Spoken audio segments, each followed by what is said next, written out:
Fourth number का 1 है 2, 4, 8, 16। इसमें आपको बताना है कि क्या ये एपी है या नहीं है। तो इसके लिए आप लोग को पता होना चाहिए कि कोई भी क्वेश्चन को एपी है या नहीं बताने के लिए आपको क्या करना पड़ेगा कि इसका सार अंतर ज्ञात करना पड़ेगा, जिसको हम आप लोग को बता चुके थे, कॉमन डिफरेंस के नाम से जानते हैं और उसे सिंपल डी से सूचित किया जाता है। तो यहां पर आपके पास है प्रथम पद A1, A2, A3, A4। तो ये इसको पता लगाने के लिए क्या यह एपी है या नहीं है, हमें इसका सार अंतर निकालना पड़ेगा। तो देख लीजिए डी बराबर आप किसी भी अगले पद में से पिछले पद को माइनस कर सकते हैं। तो या तो आप A2 में से A1 को माइनस कर लीजिए या फिर A3 में से A2 को माइनस कर लीजिए। कोई भी नेक्स्ट जो टर्म है उसमें से पीछे वाले टर्म को आपको माइनस करना है। तो आपका चलिए D1 बराबर क्या होगा A2 माइनस A1। यदि यहां पर D1 निकालना है तो यहां पर A2 लिखना है पहले। तो आपका A2 है 4 माइनस में A1 कितना है तो 2 माइनस कर लीजिए 2 आ गया। फिर D2 निकालेंगे तो यहां पर यदि 2 है तो अगला पद आपका 3 होगा। A3 माइनस में क्या होने वाला है A2। तो A3 आप यहां से देख सकते हैं कितना है 8 माइनस में A2 कितना है तो 2, A1 2 तो घटा लेंगे तो यहां पर 6। तो पहला D1 2 आ गया और दूसरा D2 यहां पर 6 आ रहा है। तो ये आप यहां से देख सकते हैं कि D1 और D2 दोनों आपस में बराबर नहीं है, और जब सार अंतर बराबर नहीं होगा, D बराबर नहीं होगा, तो आप उस प्रश्न को, उस क्वेश्चन को समांतर श्रेणी में नहीं रख सकते हैं। यदि आप उसको समांतर श्रेणी में रखना चाहते हैं तो उसके लिए D का बराबर होना जरूरी है। तो यहां पर आप देख सकते हैं, हम इधर मिटा करके लिख देंगे, इधर मिटा करके कि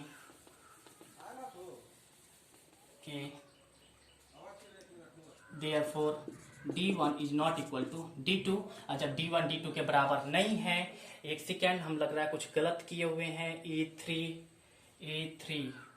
A3 यहाँ पर 8 है तो 8 और A2 है 4 तो यहाँ पर होगा 4। तो 8 में से 4 करेंगे तो 4, तो तब पर भी ये बराबर नहीं है, तो ये एपी नहीं है, लिख देंगे अर्थात ये एपी नहीं है, ये समांतर श्रेणी नहीं है। तो इस प्रकार से यदि वह समांतर श्रेणी होता तो हम उसके क्या लिखना था, अगला 3 पद लिखना था, लेकिन वह समांतर श्रेणी नहीं है, इसलिए हम यहां पर ही छोड़ देंगे। इसका समांतर श्रेणी लिखने का कोई जरूरत नहीं है।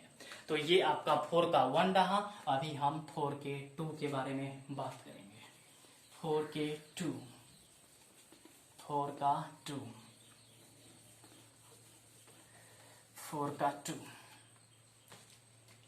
चलिए 4 का 2 है आपका क्वेश्चन। पहले एक बार लिखिए 2 क्या है 5/2, 3 और 7/2। इसमें क्वेश्चन नंबर 4 में यह पता करना है कि क्या वो एपी है या नहीं है। तो पहले हम ये पता करेंगे एपी है या नहीं। यदि अगर एपी है तो उसके अगले 3 पद निकालना है। जैसे यहाँ पर 1 2 3 4 पद दिया हुआ है, तो आपको 5वां पद, 6ठा पद और 7वां पद निकालना होगा। तो चलिए इसको हम बनाते हैं सॉल्यूशन। यहाँ पर देख लीजिए A1 बराबर 2 और A2 बराबर, चलो रहने दो, एक बार यहाँ पर 2, यहाँ पर 5/2, यहाँ पर 3 7/2, उसका डॉट डॉट डॉट, यहाँ पर डॉट डॉट डॉट। तो D1 बराबर A2 माइनस A1। तो A2 आपका कितना है 5/2 माइनस A1 कितना है 2, माइनस कर लीजिएगा तो 1 बटा में सॉरी नहीं 1 नहीं होगा, यहाँ पर 1, यहाँ पर 2, 5 माइनस में यहाँ पर हो जाएगा 4, हाँ 1/2। तो D1 निकला 1/2। अब D2 निकाल लीजिए, D2 निकाल के देख लीजिए। तो 3 माइनस 5/2, तो आप यहाँ पर कैलकुलेट करेंगे तो 1/2 होगा। आप लोग कैलकुलेट करके लिखेंगे, हम डायरेक्ट लिखे हैं। फिर D3 बराबर तो 7/2 माइनस 3, तो यहाँ पर भी 1/2 ही होगा। आप माइनस करके देख सकते हैं। हम डायरेक्ट लिखे हैं, लेकिन आप उस चीज को स्टेप बाय स्टेप लिखेंगे। हम डायरेक्ट लिखे हैं। तो आप यहाँ पर देख रहे हैं कि D1 का वैल्यू आपका 1/2 आया है। D1 का वैल्यू 1/2 आया है, D2 का वैल्यू 1/2 और D3 का भी वैल्यू 1/2। तो वैसा कोई श्रेणी जिसका सार्व अंतर हमेशा बराबर होता हो, तो वही एपी होता है। तो हम लिख देंगे, यहाँ पर लिखेंगे देयरफॉर, नीचे में लिखेंगे D1 बराबर D2 बराबर में D3, अतः ये समांतर श्रेणी है, समांतर श्रेणी में है या फिर एपी में है, यूं लिख सकते हैं। और जब ये समांतर श्रेणी में है तो इसका अगला 3 पद आपको निकालना है। तो हम इसका अगला 3 पद निकालने वाले हैं। देख लीजिए, लिखेंगे अब A4 तक है तो A5 मतलब 5वां पद। तो A5 बराबर होगा A प्लस में 4D। तो A है आपका A है 2, तो यहाँ पर हो गया 2 + 4 गुने में D कितना आ रहा है, तो 1/2, हर जगह पर 1/2 ही आया है। तो 1/2 ये कट गया, तो 2 और 2 मिलकर के यहाँ पर 4। इस प्रकार से हम A6 निकालेंगे।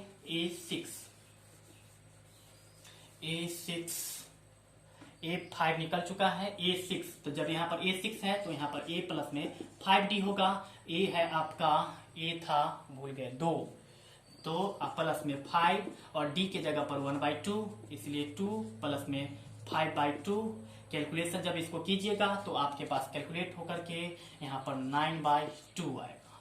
और A7, तो A7 बराबर A प्लस में 6D। A है 2 प्लस में 6 और D है 2, तो 3, 5। तो 5वां पद निकाल दिए, 5वां पद A5 निकाल दिए, A6 निकाल दिए और A7 निकाल दिए। तो क्वेश्चन नंबर 4 का 1 और 2 कंप्लीट हो गया है। यदि आप इसको लिखना चाहते हैं तो या तो स्क्रीनशॉट लेकर के लिख लिया कीजिए या फिर वीडियो को पॉज करके लिख लिया कीजिए। अभी हम लोग क्वेश्चन नंबर 4 के 3 पर बात करेंगे, तो जल्दी से इसको आप नोट कर लीजिए।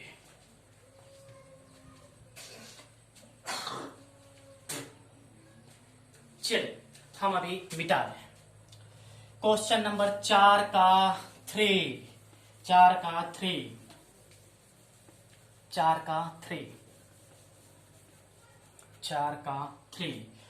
का 1 हो गया, 2 हो गया, 3।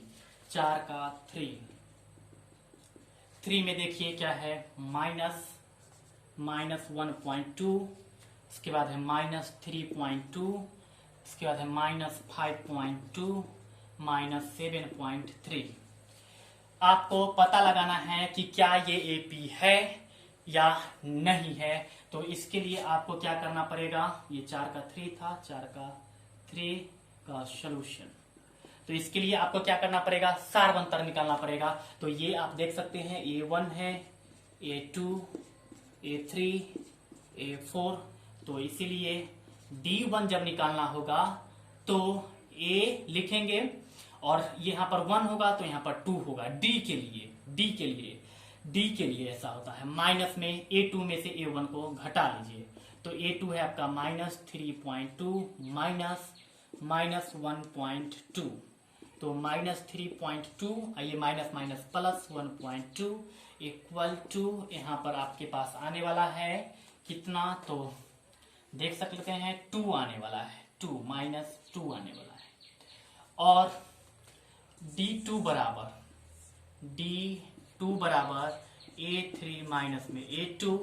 तो A3 है आपके पास -5.2 माइनस A2 है आपके पास A2 3.2 तो यहाँ पर -5.2 माइनस माइनस प्लस 3.2 माइनस करेंगे तो 2 ही आएगा। फिर D3 निकाल लेते हैं, तो D3 निकालेंगे तो A4 माइनस में A3, तो A4 है आपका -7.3 है या 2 है, 7.2 है। यहाँ पर क्वेश्चन गलत लिखा गया, 7.2, तो यहाँ पर होगा 7.2 माइनस A3 है आपका -5.2, तो -7.2 माइनस माइनस प्लस 5.2, बता दीजिए घटा करके क्या होगा, -2। तो यहाँ पर आप देख रहे हैं कि लिखेंगे देयरफॉर D1 बराबर D2 बराबर D3, यहाँ पर -2 D1 D2 भी यहाँ पर -2 है और D3 भी -2 है। तो हमेशा D1 बराबर आया है, इसलिए D1 D2 D3 आपस में बराबर हो चुका है। तो हम यहाँ पर लिखेंगे देयरफॉर देयरफॉर यह श्रेणी AP में है। और जब यह AP में है तो इसका अगला 3 पद निकालना है। तो आप लोग इसका अगला 3 पद निकाल करके मुझे कमेंट बॉक्स में भेजेंगे कि ये सर क्वेश्चन नंबर 4 का 3 का अगला 3 पद निकल चुका है। अभी हम लोग क्वेश्चन नंबर 4 के बारे में बात करेंगे। ठीक, आइए, यदि आप इसको लिखना चाहते हैं तो इसका स्क्रीनशॉट ले लीजिए या फिर वीडियो को पॉज करके लिख लीजिए। हम अभी क्वेश्चन नंबर 4 के बारे में बात करेंगे 4 के बारे में। चलिए, क्वेश्चन नंबर 4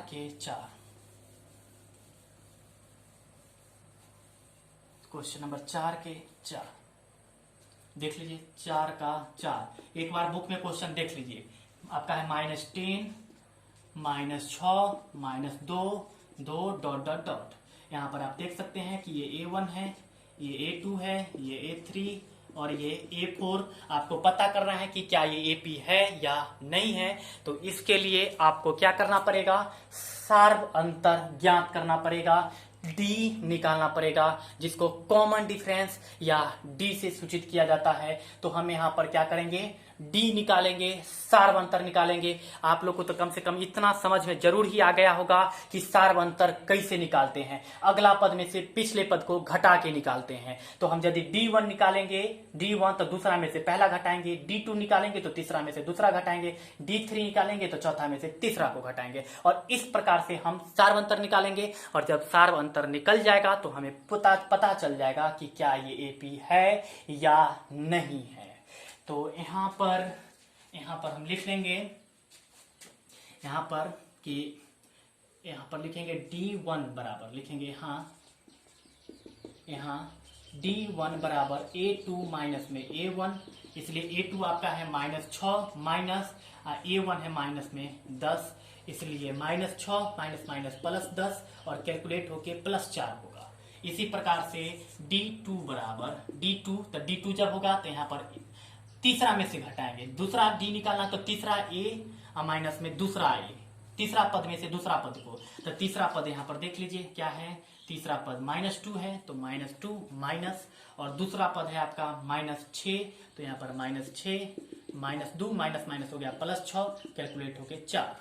D3 भी निकाल लीजिए, D3 तो A4 माइनस में A3, तो A4 कितना है, A4 आपका 2 है, 2 माइनस और A3 आपका -2 है तो -2, तो 2 और ये माइनस माइनस +2 बराबर में 4।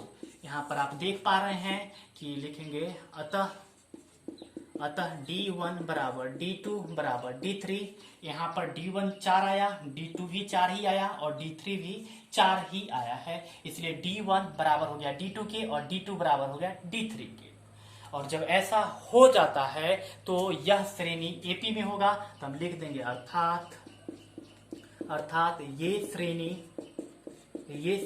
AP में है। अब जब AP में है तो अगला 3 पद निकालना है। इसमें देख सकते हैं आप लोग A1, A2, A3, A4 तक है, तो आपको A5, A6 और A7 निकालना है। तो हम फार्मूला लिख देते हैं, आप लोग निकाल करके हमें बताइएगा कि हुआ या नहीं हुआ। आप कमेंट बॉक्स में जरूर बताएंगे कि सर 4 का 4 हो गया या नहीं।